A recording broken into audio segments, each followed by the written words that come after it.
Welcome to the video about AVD Tech International's Power Efficiency Enhancer. This product is designed to reduce energy waste, enhance performance, and save costs.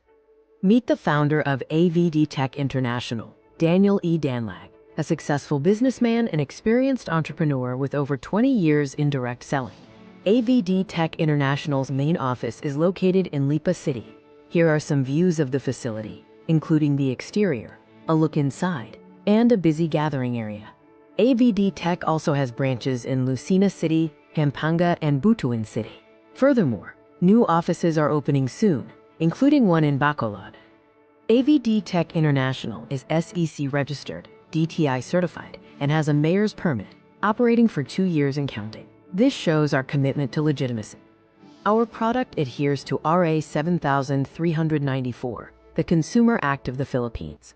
We ensure product quality and safety, providing a warranty card, user's guide, and good packaging. The AVD Tech Power Efficiency Enhancer has several functions. It acts as a wattage reducer, voltage stabilizer, and surge protector. It also reduces power system loss, electrical overheating, and carbon footprint. Is it legal to use electricity efficiency devices? Yes. RA 11285, the Energy Efficiency and Conservation Act, promotes energy efficiency and conservation as a national way of life. Here are testimonials showing reduced electricity bills. This customer's bill decreased from over P14,900 to just over P10,700 in 3 months. This second testimonial shows another significant reduction in monthly electricity consumption over several months, as reflected in their bill statements. A third testimonial illustrates a consumer's monthly consumption dropping by nearly 30% from 1 month to the next after using our device.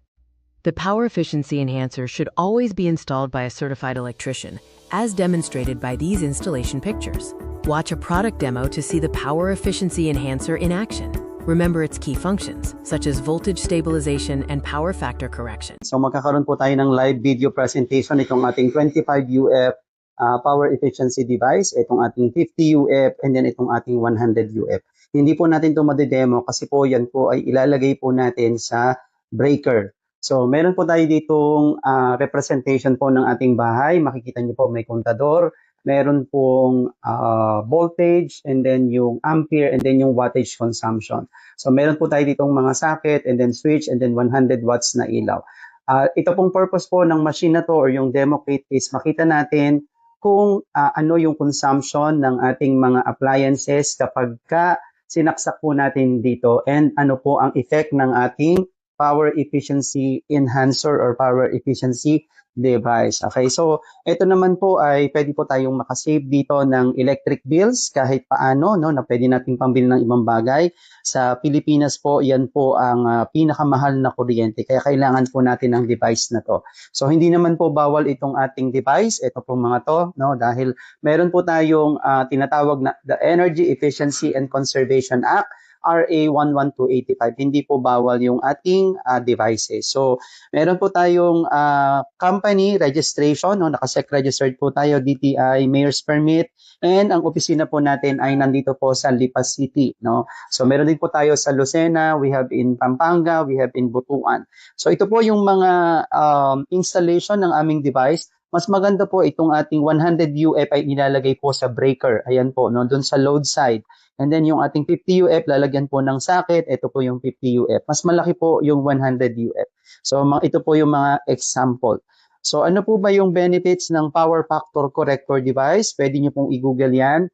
So ito po ang gamit ng ating 25 UF. Ito po yan, yung ating 25 UF.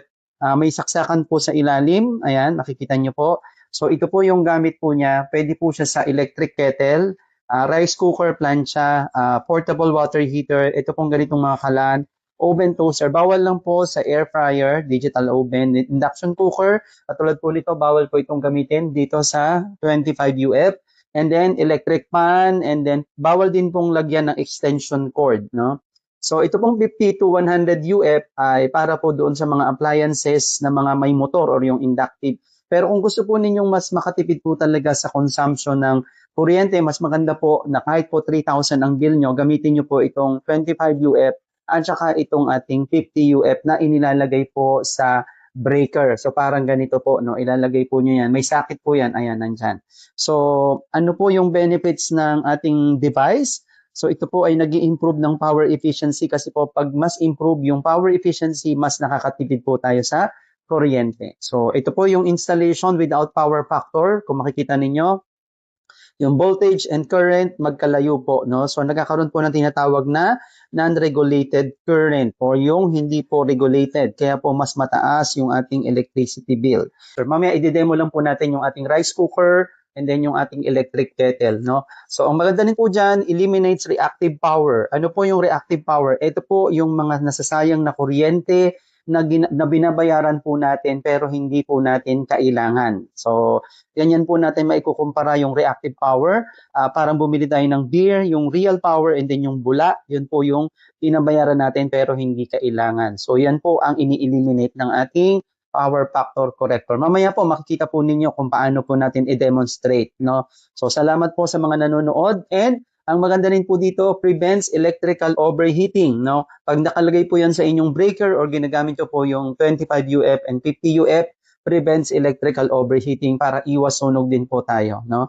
And also protects your appliances during sudden surge of electricity during brownout. Alam nyo po ba na meron pong chance na masira ang appliances ng 60%, no? Kapag po nag-brown out tapos biglang bumalik yung kuryente, nasa 400 volts to 600 volts po yan.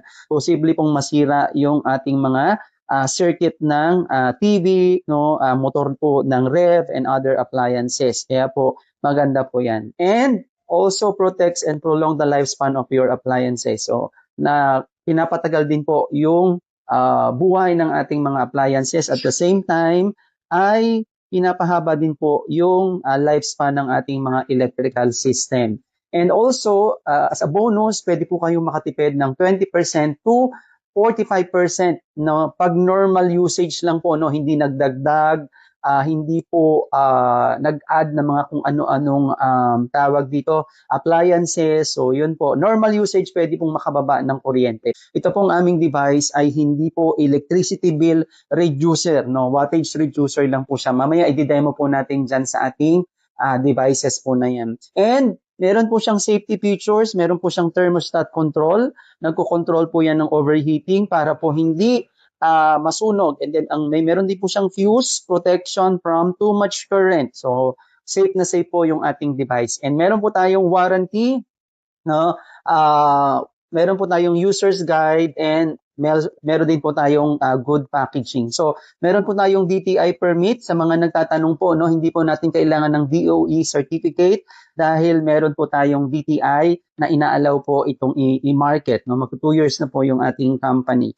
And kung ano po yung device na kailangan ninyo, pagka po 3,000 and below, 25 UF, pag 7,000 and below, 50 UF, and kapag po 18,000 and below is 100 UF. Pero kung suggestion ko nga po para mas makita nyo yung tipid ng inyong kuryente or protection, kahit po 3,000 and below, we suggest po gumamit kayo ng 50 UF and then 25 UF. Kasi po ito ay para sa mga resistive appliances. Ito naman para sa mga inductive, para po protektado po lahat ng appliances po ninyo. So ito po yung mga installation po ng ating mga certified electrician. Kailangan po certified electrician ang magkakabit ng ating devices. So yan po, no.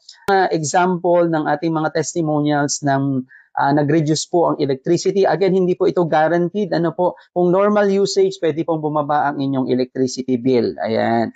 So yan po, no. So kung meron din po dito, pinakabit po niya 100 UF industrial package po yan.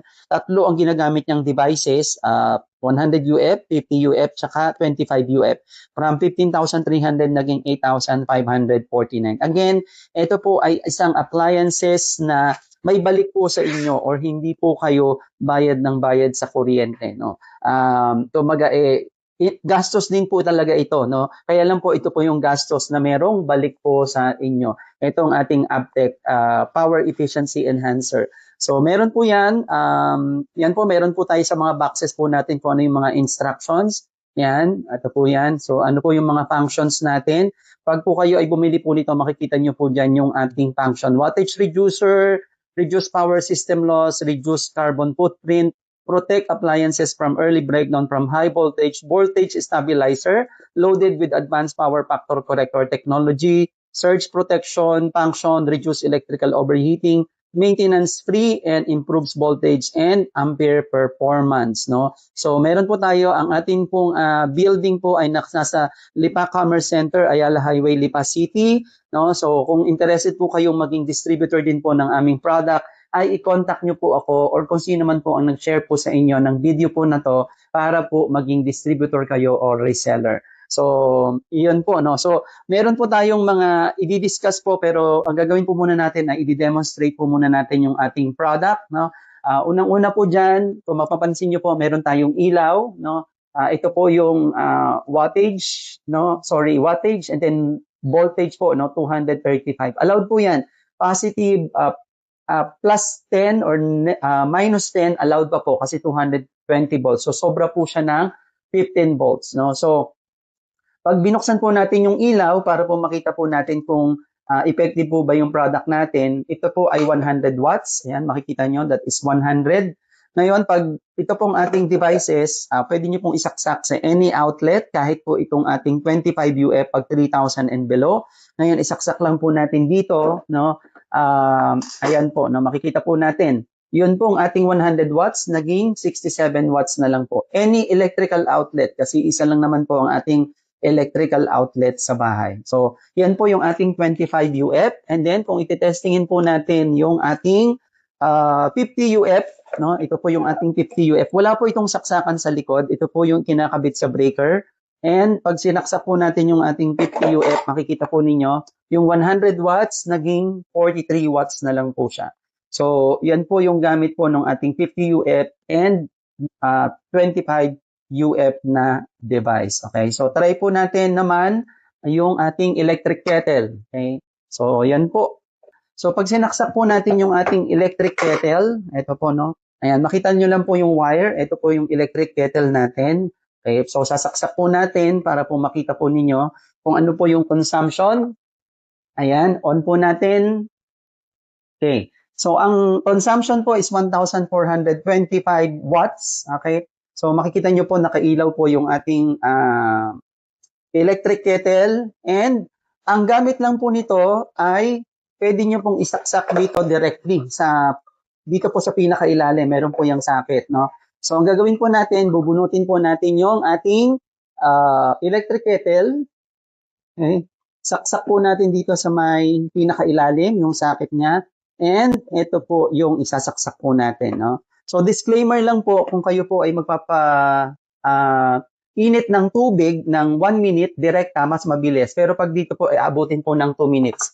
So makikita nyo po, no? So yun pong 1,400 plus watts kanina, 36 watts na lang po. Ayan, nakailaw po siya. So bakit po nangyari yon? Binawasan niya po kasi yung tinatawag na reactive power, no? Kahit pa ho 2 minutes kayong magpainit dyan, sobrang tipid pa rin po kayo sa wattage consumption, no? Na pag normal usage nga po, pwede pong makabawas po ng inyong kuryente. So, ito po yung maganda po dito, yung 25 UF kasi po pang resistive appliances po yan, pang dito, no? So, yung pong pinakita ko sa inyo kanina ng mga design ng ating devices, kasi po yung marami pong nagsasabi po, no, na bakit daw po hindi pwede na ito lang ang gamitin na 25 UF, no? So, ito po yung gamit po niya. Ayan, yan pong 25 UF na yan. Yan po ang mga gamit niya. Kaya po mas effective yung ating device sa mga resistive appliances or yung umiinit, no? So, papakita ko po sa inyo bakit po mas nire-recommend namin na gumamit kayo ng combination ng 50 UF at saka 25 UF sa inyong bahay. Kasi po ganito po yan, no? Bunutin po natin ito, okay? Okay, pag binunot niyo po ito, at isinaksak po ulit natin dito sa ating wattage devices, no, 1,400, kung 50 UF lang po ang gagamitin po natin, dahil wala po itong saksakan sa ilalim, pwede naman po nating ikabit sa any outlet or direkta sa any outlet. Pero, pag nilagay niyo po yan sa any outlet, mapansin niyo po, konti lang po ang nababawas kapag ka po 50 UF ang gamit po ninyo. Kasi bakit? Hindi po kasi naka-design ang device na to sa resistive appliances or yun sa mga umiinit, no? So naka-design lang po ito sa mga inductive like washing machine, ref, ano pa ba, electric fan, whatsoever, yun po, ganun po, no? So, kaya po mas nire-recommend nga namin na combination po ng device ang gamitin po ninyo. Kasi pansinin nyo, kanina, doon po sa 25 UF, mas malaki ang nababawas na wattage consumption pag gamit nyo po ang electric kettle. So, kaya po combination. Ito naman po, pag sa ref, nakapag-demo na rin po ako dito sa aking page, pwede pong mabawasan ang consumption ng inyong ref ng mga 100 to 200 watts. Ayan po. So, ganun po siya. Kaya po, mas maganda na combination po ng devices ang gagamitin ninyo, 25 UF at saka 50 UF. Okay? So, ganun po. No? So, na-demo na po natin yung ating 25 UF, no? At saka po yung ating 50 UF. Okay. Testing naman po natin yung ating rice cooker. Ito po yung ating rice cooker. Ayan, meron po ako yung rice cooker. Ang rice cooker, kung mapapansin po ninyo, sa rice cooker, ang consumption po niyan nasa almost 700 watts. So, mapapansin nyo po, 700 watts. Okay, so tingnan po natin, no? Yung 700 watts consumption kanina sa rice cooker, idirekta po natin dito. Kasi po pag nagpainin naman kayo ng sinaing mga 15 minutes, no? Medyo, ano na po yun, matagal na po yun. So, 50 UF sa rice cooker, kung makikita po ninyo, ayan, meron din po siyang, ayan po, no, naka-on po siya.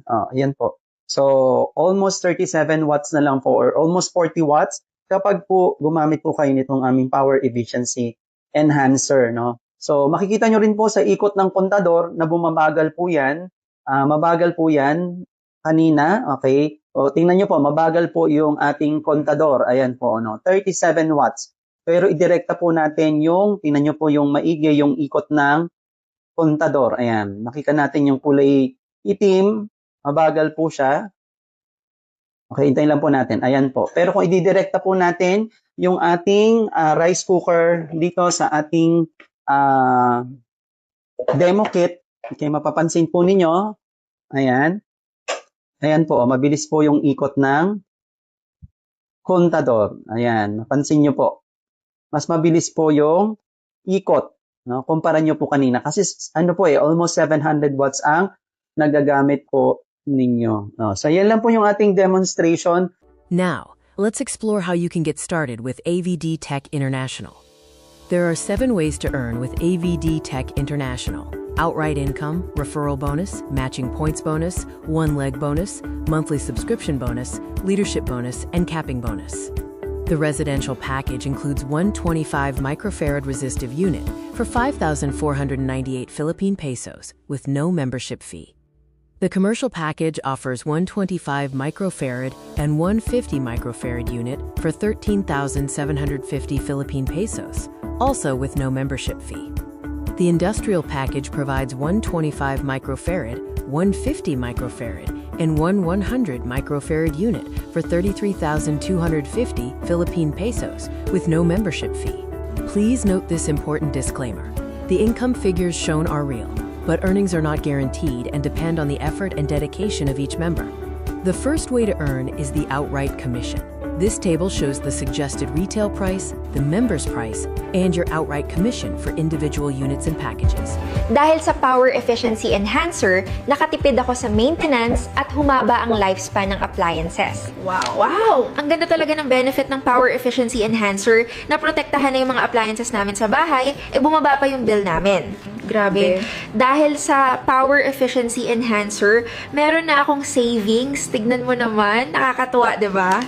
Ito nga pala ang Power Efficiency Enhancer. Dahil sa paggamit namin ng Power Efficiency Enhancer, na-stabilize nito ang voltage at na-eliminate niya ang waste energy. Kaya nga, best. At isa pa, nagkaroon tayo ng savings dahil naprotektahan nito ang mga appliances natin. Nakatipid tayo sa maintenance ng gamit natin. O, di ba? Nakatipid na tayo sa maintenance, may savings pa tayo. At ano pang hinihintay nyo? Message us below at join now. Subukan nyo na.